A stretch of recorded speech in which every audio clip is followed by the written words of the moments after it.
उत्तर प्रदेशातील मुरादाबाद शहरातून एक धक्कादायक घटना समोर आली आहे। येथे एका आईने आपल्या अवघ्या 15 दिवसाच्या बाळाला फ्रीजमध्ये ठेवले।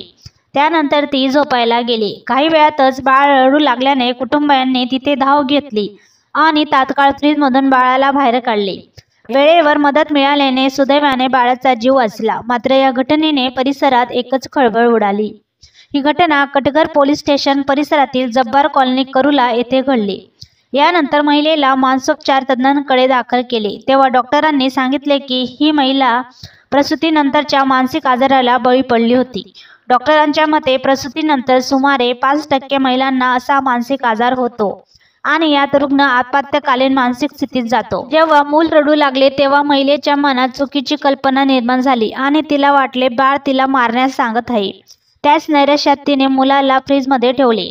दरम्यान या महिलेच्या कुटुंबियांनी तिच्या वर्तनाला मानसिक आजार समजण्याऐवजी भूतबाधा मानले। त्यांनी तिला एका तांत्रिकाकडे नेले, परंतु काहीही परिणाम झाला नाही। त्यानंतर अखेर कुटुंबियांनी तिला मानसोपचार तज्ज्ञांकडे नेले आणि सुदैवाने वेळेत योग्य उपचार सुरू असल्याने तिच्या प्रकृतीत सुधारणा होण्याची शक्यता व्यक्त केली जात आहे।